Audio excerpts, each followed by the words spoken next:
जय हिंद friends, welcome back to your channel. स्वागत है एक बार फिर से आपके अपने इस यूट्यूब चैनल कंपटीशन की दुकान पर। तो आज हम बात करेंगे लेक्चर नंबर 9 की, यानी पार्ट 9। इसके पहले 8 पार्ट ऑलरेडी अपलोड हो चुके हैं इस प्लेलिस्ट पर। और जैसा कि आप लोग देख रहे होंगे, लिखा हुआ है एसएससी एमटीएस 2022, यानी एमटीएस के ये वो सभी क्वेश्चन हैं हिस्ट्री के जो आपके प्रीवियस ईयर में बने थे। ठीक, तो इसके पहले 8 पार्ट ऑलरेडी प्लेलिस्ट में अपलोड हो चुके हैं। यदि आपने वो नहीं देखे तो इस वीडियो को देखने के बाद वो ज़रूर देखिए। तो स्टार्ट करते हैं। पहला क्वेश्चन यानी 226 नंबर। इसके पहले 225 तक हो चुके हैं। तो पहला क्वेश्चन क्या लिखा हुआ है, 1025 ईस्वी यानी 1025 AD में किस तुर्की आक्रमणकारी ने सोमनाथ के मंदिर पर आक्रमण कर उस मंदिर को लूट लिया था? ध्यान से समझो बात को। कहने का मतलब 1025 ईस्वी में किस तुर्की आक्रमणकारी ने सोमनाथ के मंदिर पर आक्रमण कर उस मंदिर को लूट लिया था? देखते हैं इसके ऑप्शन। पहला ऑप्शन लिखा हुआ है मोहम्मद बिन तुगलक, दूसरा लिखा हुआ है मोहम्मद बिन कासिम, तीसरा लिखा हुआ है मोहम्मद गौरी और चौथा लिखा हुआ है महमूद गजनवी। ठीक, तो इसका आसान सा आंसर हो जाएगा कौन सा? ऑप्शन डी इसका करेक्ट हो जाएगा, यानी महमूद गजनवी। सब लोग जानते हो कि 1025 ईस्वी में जो तुर्की आक्रमणकारी था महमूद गजनवी, इसने सोमनाथ मंदिर पर आक्रमण करके उसको लूटा था। तो 226 का ऑप्शन डी सही हो जाएगा। नेक्स्ट क्वेश्चन देखते हैं 227 नंबर। क्या लिखा है 227 नंबर? लिखा हुआ निम्नलिखित स्वतंत्रता सेनानियों में से किसे आधुनिक भारत का जनक यानी फादर ऑफ मॉडर्न इंडिया माना जाता है? मतलब कहने का ध्यान से समझो, कह रहा निम्नलिखित स्वतंत्रता सेनानियों में से किसे आधुनिक भारत का जनक यानी फादर ऑफ मॉडर्न इंडिया माना जाता है? देखते हैं इसके ऑप्शन। पहला ऑप्शन लिखा है स्वामी विवेकानंद, दूसरा लिखा है बाबा दयाल दास, तीसरा लिखा है केशव चंद्र सेन और चौथा लिखा है राजा राम मोहन राय। ठीक, तो इसका भी ऑप्शन डी सही हो जाएगा, राजा राम मोहन राय। कहने का अर्थ ये है कि क्वेश्चन जैसे आपका पूछा है फादर ऑफ मॉडर्न इंडिया यानी आधुनिक भारत का जनक किसे कहा जाता है, तो वो कहा जाता है राजा राम मोहन राय को। इसका ऑप्शन डी सही हो जाएगा। नेक्स्ट क्वेश्चन देखिए 228 नंबर। लिखा हुआ है निम्नलिखित में से किसने चटगांव शस्त्रागार छापा? फिर लिखा है यानी यह चटगांव विद्रोह का नेतृत्व किया था। कहने का मतलब ध्यान से समझो, लिखा हुआ निम्नलिखित में से किसने चटगांव शस्त्रागार छापा या चटगांव विद्रोह का नेतृत्व किया था? देखते हैं इसके ऑप्शन। पहला ऑप्शन लिखा हुआ है सूरसेन, दूसरा लिखा हुआ है विनायक दामोदर सावरकर, तीसरा लिखा हुआ है रविंद्रनाथ टैगोर और चौथा लिखा हुआ है सरदार वल्लभ भाई पटेल। तो इसका ऑप्शन ए सही हो जाएगा, सूरसेन। मतलब कहने का ये है, कह रहा है निम्नलिखित में से किसने चटगांव शस्त्रागार छापा या चटगांव विद्रोह का नेतृत्व किया था, तो वो थे आपके सूरसेन। ऑप्शन ए इसका सही हो जाएगा। नेक्स्ट क्वेश्चन देखिए 129 नंबर।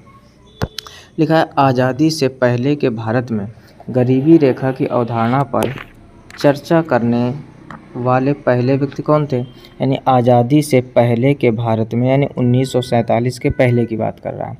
1947 या आज़ादी से पहले के भारत में गरीबी रेखा की अवधारणा पर चर्चा करने वाले पहले व्यक्ति कौन थे? अब देखते हैं इसके ऑप्शन। तो ऑप्शन लिखा हुआ है दादा भाई नौरोजी, दूसरा लिखा है महादेव गोविंद रानाडे, तीसरा लिखा है BR अम्बेडकर यानी डॉक्टर भीमराव अम्बेडकर और अगला लिखा है MK गांधी मतलब अगला लिखा हुआ है महात्मा गांधी। तो इसका ऑप्शन ए सही हो जाएगा, दादा भाई नौरोजी। यानी जो दादा भाई नौरोजी थे आज़ादी से पहले गरीबी रेखा की अवधारणा पर चर्चा करने वाले पहले व्यक्ति थे। कौन? दादा भाई नौरोजी। आई होप आप पॉइंट समझ गए होंगे। नेक्स्ट क्वेश्चन देखिए 230 नंबर। लिखा हुआ है अखिल भारतीय मुस्लिम लीग की स्थापना कब हुई थी? सरल क्वेश्चन, इंपॉर्टेंट भी है। 1906 ईस्वी में, यानी मुस्लिम लीग की स्थापना के बाद अखिल भारतीय मुस्लिम लीग की स्थापना हुई थी। तो ये हो गया 1906 नंबर। दोनों इंपॉर्टेंट क्वेश्चन है। उसका आंसर 1905, इसका आंसर 1906। नेक्स्ट क्वेश्चन देखिए 231 नंबर।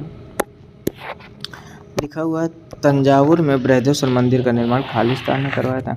यानी जो तंजावुर है उसमें बृहदेश्वर का निर्माण किसने करवाया था? तो ऑप्शन सी इसका सही हो जाएगा, राजराज प्रथम। पहला लिखा है राजेंद्र प्रथम, दूसरा लिखा है विजयालय, तीसरा लिखा है राजराज प्रथम, चौथा लिखा है आदित्य प्रथम। तो इसका ऑप्शन कौन सा सही हो जाएगा? राजराज प्रथम, यानी बृहदेश्वर मंदिर का निर्माण राजराज प्रथम ने करवाया था। कहाँ कराया था? तंजावुर में। आई होप आप पूरा पॉइंट समझ गए होंगे।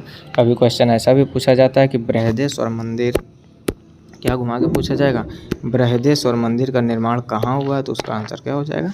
तंजावुर। नेक्स्ट क्वेश्चन देखिए 232 नंबर लिखा हुआ है, ईरान के शासक नादिर शाह ने फिर खालिस्तान दिया में दिल्ली शहर को लूटा। यानी ईरान का एक शासक था कौन? नादिर शाह। उसने दिल्ली को कब लूटा था? कहने का मतलब तो 1739 ईस्वी में। पहला ऑप्शन इसका सही हो जाएगा। आई होप आप बात को समझ गए होंगे। यानी ईरान का जो शासक था नादिर शाह, उसने 1739 ईस्वी में दिल्ली शहर को लूटा था। आई होप आप बात को समझ गए होंगे। नेक्स्ट क्वेश्चन देखिए 233 नंबर लिखा हुआ है, सहायक संधि नामक प्रणाली को वर्ष 1798 में फिर खालिस्तान ने तैयार किया था। यानी कौन सा वो व्यक्ति है जिसने सहायक संधि नामक प्रणाली को वर्ष 1798 में, कब? 1798 में तैयार किया था। तो देखते हैं इसके ऑप्शन। पहला ऑप्शन क्या लिखा हुआ है?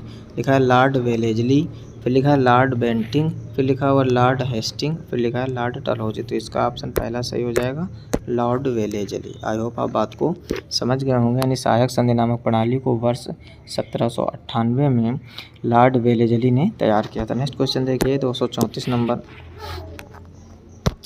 क्या लिखा है? लिखा है अशोक स्तंभों का मूल उद्देश्य क्या था? ध्यान से समझो, अशोक स्तंभों का मूल उद्देश्य क्या था? पहला लिखा है धर्म नीतियों का प्रचार प्रसार करना, दूसरा लिखा है सांप्रदायिक आस्था का प्रचार प्रसार करना, तीसरा लिखा है जन धर्मांतरण का प्रचार प्रसार करना, और चौथा लिखा है भेरी घोष का प्रचार प्रसार करना। तो इसका ऑप्शन ए सही हो जाएगा। अशोक स्तंभों का मूल उद्देश्य था धर्म नीतियों का प्रचार प्रसार करना, यानी इसका ऑप्शन ए सही हो जाएगा, धर्म नीतियों का प्रचार प्रसार करना। यानी अशोक स्तंभों का मूल उद्देश्य क्या था? धर्म नीतियों का प्रचार प्रसार करना। Option A is correct. Next question देखिए 235 नंबर लिखा हुआ है, Hindustan socialist Republic association, Hindustan socialist Republic association की स्थापना सन में हुई थी। कहने का मतलब खालिस्तान दिया में हुई थी। यानी हिंदुस्तान सोशलिस्ट रिपब्लिक एसोसिएशन की स्थापना किस सन में हुई थी? तो ऑप्शन इसका ए सही हो जाएगा, 1928 ईस्वी में। यानी जो हिंदुस्तान सोशलिस्ट रिपब्लिक एसोसिएशन है, इसकी स्थापना हुई थी 1928 में। ऑप्शन ए इसका सही हो जाएगा। नेक्स्ट क्वेश्चन देखिए 236 नंबर क्या लिखा हुआ है?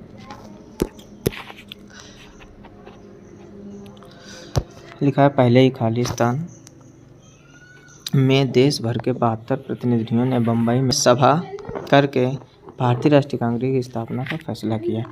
कहने का मतलब वो कौन सा सन है जिसमें देश भर के 72 प्रतिनिधियों ने बम्बई में सभा करके भारतीय राष्ट्रीय कांग्रेस की स्थापना का फैसला किया था? तो वो था सन आपका 1885। यानी ऑप्शन 20 का सही हो जाएगा। यानी सन 1885 में देश भर के 72 प्रतिनिधियों ने बम्बई में सभा करके भारतीय राष्ट्रीय कांग्रेस की स्थापना का फैसला किया। नेक्स्ट क्वेश्चन देखिए 237 नंबर अगला लिखा है 237 नंबर में लिखा है, इंडो इस्लामिक वास्तुकला की दोहरी गुंबद वाली विशेषता दिल्ली सल्तनत के किस वंश द्वारा शुरू की गई थी? कहने का मतलब इंडो इस्लामिक वास्तुकला की जो दोहरी गुंबद वाली विशेषता दिल्ली सल्तनत के किस वंश द्वारा शुरू की गई थी? अब देखो जिसके ऑप्शन दिए गए हैं, पहला ऑप्शन क्या दिया गया है? गुलाम वंश, दूसरा लिखा है लोधी वंश, तीसरा लिखा है तुगलक वंश और चौथा लिखा है खिलजी वंश। तो इसका ऑप्शन बी सही हो जाएगा, लोधी वंश। यानी जो लोधी वंश था आपका, इंडो इस्लामिक वास्तुकला की दोहरी गुंबद वाली विशेषता दिल्ली सल्तनत के किस वंश द्वारा शुरू की गई थी? तो लोधी वंश के द्वारा। आई होप आप बात को अच्छे से समझ गए होंगे। नेक्स्ट क्वेश्चन देखिए 238 नंबर क्या लिखा है? शकों पर विजय प्राप्त करने के पश्चात निम्नलिखित में से क्या लिखा है, किसने विक्रमादित्य की उपाधि धारण की थी? यानी शकों पर विजय प्राप्त, यानी शकों पर विजय प्राप्त करने का मतलब हो गया शकों को हराकर। यानी शकों पर विजय प्राप्त करने के पश्चात निम्नलिखित में से किसने विक्रमादित्य की उपाधि धारण की? तो वो थे आपके चंद्रगुप्त द्वितीय। कहीं ऑप्शन दिया गया है, पहला दिया चंद्रगुप्त प्रथम, नहीं होगा, दूसरा लिखा कुमारगुप्त प्रथम, तीसरा लिखा चंद्रगुप्त द्वितीय और चौथा लिखा स्तंभ। तो इसका ऑप्शन कौन सा सही हो जाएगा? चंद्रगुप्त द्वितीय। ऑप्शन सी यानी चंद्रगुप्त द्वितीय को विक्रमादित्य के नाम से जाना जाता था। कभी कभार एग्जाम में पूछता है चंद्रगुप्त द्वितीय का दूसरा नाम क्या है? विक्रमादित्य। शकों पर विजय प्राप्त करने के पश्चात निम्नलिखित में से किसने विक्रमादित्य की उपाधि धारण की? तो वो थे आपके चंद्रगुप्त द्वितीय। नेक्स्ट क्वेश्चन देखिए 239 नंबर। लिखा है ब्रिटिश भारत के किस स्वतंत्रता सेनानी को द्विराष्ट्र सिद्धांत का जनक, father of the two nation theory माना जाता है? मतलब ब्रिटिश सरकार के किस स्वतंत्रता सेनानी को द्विराष्ट्र सिद्धांत का जनक, father of the two nation theory माना जाता है? अब देखते हैं इसके ऑप्शन। पहला ऑप्शन क्या दिया गया है? लिखा है मोहम्मद अली जिन्ना, फिर लिखा है बाल गंगाधर तिलक, फिर लिखा है सैयद अहमद खान, फिर लिखा है जवाहरलाल नेहरू। तो इसका ऑप्शन सी सही हो जाएगा, Syed Ahmad Khan. Option C is correct. यानी ब्रिटिश सरकार के कह रहा किस स्वतंत्रता सेनानी को? तो सैयद अहमद खान को द्विराष्ट्र सिद्धांत का जनक, father of the two nation theory माना जाता है। तो ऑप्शन सी इसका सही हो जाएगा। नेक्स्ट क्वेश्चन देखिए 240 नंबर। लिखा हुआ है हेनरी लुई विवियन डेरोजियो 1820 के दशक में किस कॉलेज के शिक्षक थे? ध्यान से समझो, हेनरी लुई विवियन डेरोजियो 1820 के दशक में किस कॉलेज के शिक्षक थे? तो वो थे आपके हिंदू कॉलेज के। तो देखो ऑप्शन कहाँ दिया गया, हिंदू कॉलेज। पहले लिखा संस्कृत कॉलेज वाराणसी, गलत हो जाएगा। लिखा है भारतीय विज्ञान संस्थान बेंगलोर, गलत हो जाएगा। बनारस इंजीनियरिंग कॉलेज वाराणसी, गलत हो जाएगा। हिंदू कॉलेज कलकत्ता, बिल्कुल सही। ऑप्शन डी इसका सही हो जाएगा। यानी हिंदू कॉलेज जो है आपका कहाँ बना हुआ? कलकत्ता। अब देखो एक क्वेश्चन कभी कभार ऐसा भी बन जाता है कि हिंदू कॉलेज कहाँ स्थित है? तो कलकत्ता में। और हेनरी लुई विवियन डेरोजियो 1820 के दशक में किस कॉलेज के शिक्षक थे, यानी किस कॉलेज के अध्यापक थे? तो वो था आपका हिंदू कॉलेज, और ये कहाँ है आपका? कलकत्ता में। नेक्स्ट क्वेश्चन देखिए 241 नंबर। लिखा हुआ है मौर्य काल की भारत में कौन सी गुफाओं को सबसे पुरानी जीवित, पे लिखा है रॉक कट गुफाएं, सर्वाइविंग रॉक कट केव्स कहा जाता है? मतलब कहने का समझो मौर्य काल की भारत में कौन सी गुफाओं को सबसे पुरानी जीवित रॉक कट गुफाएं माना जाता है? तो वो है आपके बराबर और नागार्जुनी गुफाएं। देखो ऑप्शन कहाँ पे दिया गया है, पहला दिया बराबर और नागार्जुनी गुफाएं, बिल्कुल सही यही हो जाएगा। आगे वाले लिखा है बाघ गुफाएं, नहीं होगा। अजंता और एलोरा की गुफाएं, नहीं होगा। एलिफेंटा गुफाएं, ये भी गलत। यानी बराबर और नागार्जुनी गुफाएं को मौर्य काल की भारत में कौन सी गुफाओं कह रहा है? तो क्या हो जाएगा? बराबर और नागार्जुनी गुफाएं मौर्य काल की सबसे पुरानी जीवित रॉक कट गुफाएं हैं। नेक्स्ट क्वेश्चन देखिए 242 नंबर। लिखा हुआ निम्नलिखित में से कौन सा गुप्त शासक घटोत्कच का उत्तराधिकारी बना? ध्यान से समझो, निम्नलिखित में से कौन सा गुप्त शासक घटोत्कच का उत्तराधिकारी बना? तो घटोत्कच का उत्तराधिकारी बना था आपका चंद्रगुप्त प्रथम। तो ऑप्शन इसका कौन सा सही हो जाएगा?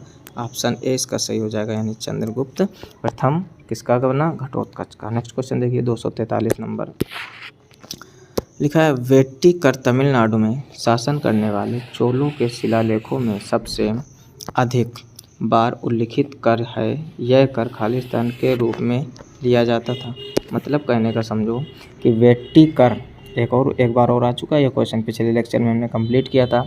जो वेट्टिकर है तमिलनाडु में शासन करने वाले चोलों के शिलालेखों में सबसे अधिक बार उल्लिखित कर है, यह कर फिर खालिस्तान के रूप में लिया जाता है। जो वेट्टी कर होता है इसको जबरन मजदूरी कहते हैं, नहीं ज़बरदस्ती जिससे मजदूरी या काम करवाया जाता है। ऑप्शन देखिए कहाँ पर दिया गया है, जबरन मजदूरी।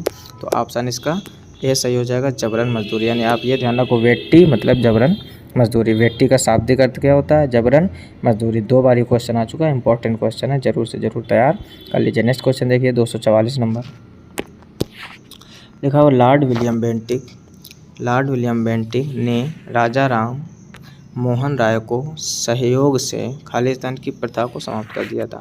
यानी कहने का मतलब लॉर्ड विलियम बेंटिक ने राजा राम मोहन राय के सहयोग से किस प्रथा को ख़त्म किया था? सती। कई बार हमने चर्चा की है कि राजा राम मोहन राय ने सती प्रथा का अंत किया, लेकिन 2 लोग थे उसमें, लॉर्ड विलियम बेंटिक ने राजा राम मोहन राय के सहयोग से, यानी दोनों का आपसी सहयोग था, उससे इन्होंने कौन सा? सती प्रथा आप नहीं जानते हो तो फिर से सुन लीजिए। सती प्रथा का पहले अर्थ होता था कि जिस महिला का पति का देहांत हो जाए उस महिला को उसी पति के डेड बॉडी के साथ जिंदा बांध के जला दिया जाता था। और इसकी व्यवस्था ये लोग कुछ ऐसे बनाए थे कि उसको बांध कर जब डेड बॉडी जलाई जाएगी तो उस महिला को भी जला दिया जाएगा। और बहुत सारे ढोल नगाड़े बजाए जाते थे, खूब शोर किया जाता था, काफ़ी मेला टाइप का लगाया जाता था, गांव के सभी लोग इकट्ठा होते थे ताकि उस महिला की चीख ना सुनाई दे। वो कितना तड़प रही है, कितना चिल्ला रही है, उससे कोई मतलब नहीं। ऐसा सती प्रथा का कुछ नियम था, ठीक। तो इसको राजा राम मोहन राय और लॉर्ड विलियम बेंटिंक ने ख़त्म किया। कमेंट करके आप कमेंट बॉक्स में बताइए कि ये नियम गलत था या सही था, या राजा राम मोहन राय ने इसको अंत किया तो सही किया या गलत किया। कमेंट बॉक्स में कमेंट करके ज़रूर बताइए। नेक्स्ट क्वेश्चन देखिए 245, और ये इस लेक्चर का लास्ट वीडियो, साथ ही साथ इस सीरीज़ का ये लास्ट क्वेश्चन होगा। इस लेक्चर का भी लास्ट क्वेश्चन और इस सीरीज़ का भी लास्ट क्वेश्चन। देखिए क्या लिखा हुआ है। 1757 के प्लासी युद्ध के बाद ब्रिटिश ईस्ट इंडिया कंपनी से कौन प्लासी का बैरन बना, यानी प्लासी का बैरन कौन बना था? वो रॉबर्ट क्लाइव। ऑप्शन ए इसका सही हो जाएगा, रॉबर्ट क्लाइव। फिर से समझ लीजिए, 1757 के प्लासी युद्ध के बाद ब्रिटिश ईस्ट इंडिया कंपनी से कौन प्लासी का बैरन बना? वो थे रॉबर्ट क्लाइव। तो यहाँ से आपके लगभग 245 क्वेश्चन होते हैं, और ये वो सभी क्वेश्चन हिस्ट्री के थे जो एसएससी एमटीएस में, जैसा कि आप देख रहे होगे एसएससी एमटीएस 2022, यानी 2022 में जो एमटीएस का एग्ज़ाम हुए थे उसमें हिस्ट्री के लगभग 245 क्वेश्चन बने थे सभी के मिलाकर। आई होप आप बस समझ गए होंगे। तो इसको हमने 9 लेक्चरों में कंप्लीट किया है। सही से आप पढ़ लीजिए। यदि आपने इसके पहले के 8 लेक्चर नहीं देखे हैं तो प्लेलिस्ट में जाकर, या उनका लिंक हमने नीचे डिस्क्रिप्शन में दे दिया, वहाँ से जाकर ज़रूर से ज़रूर विजिट कीजिए। जितने भी लोग एसएससी की तैयारी कर रहे हो, चाहे वो आप एसएससी जीटी वाले हो, चाहे SSC MTS, SSC CGL, SSC CHSL, या एसएससी का कोई भी एग्ज़ाम के लिए, तो इन क्वेश्चनों को आप ज़रूर देखिए, क्योंकि हिस्ट्री के इंपॉर्टेंट क्वेश्चन जल्दी किसी से नहीं होते हैं। और हिस्ट्री का इतना अथाह सागर है कि आप कितनी भी पढ़ोगे हिस्ट्री कम ही रहती है। तो इससे अच्छा होता है कि इंपॉर्टेंट क्वेश्चन को ज़्यादातर तैयार किया जाए, जिससे आपको एग्ज़ाम में बड़ी आसानी मिल सके। आई होप आप बात को समझ गए होंगे। और हमने क्वेश्चन का आगे कमेंट करके ज़रूर बताइए कि सती प्रथा का अंत सही किया गया या गलत। आपके कमेंट से हमको भी पता चलेगा कि आपके मन में क्या इसके प्रति विचार है। आई होप आप बात को समझ गए होंगे। यदि वीडियो को अभी तक लाइक नहीं किया तो लाइक ज़रूर कर दीजिए। जैसे वीडियो स्टार्ट हो लाइक ज़रूर कर दीजिए, उसी से हमको मोटिवेशन मिलता है और नए से नए कंटेंट लाने का मैं प्रयास करूँगा। अगर आप चैनल पर पहली बार हो तो चैनल को सब्सक्राइब करके नोटिफिकेशन बिल को ऑल पर सिलेक्ट कर लीजिए, और अपने दोस्तों में ज़रूर शेयर कीजिए, क्योंकि सबकी पढ़ाई अच्छी चलती रहे। आपके एक शेयरिंग से किसी का भला हो जाए तो आपका भला ऊपर वाला करेगा, ठीक है ना। मिलते हैं नेक्स्ट वीडियो में, तब तक अपना ख्याल रखिए, अच्छे से पढ़ाई करते रहिए। तब तक के लिए जय हिंद, राधे राधे।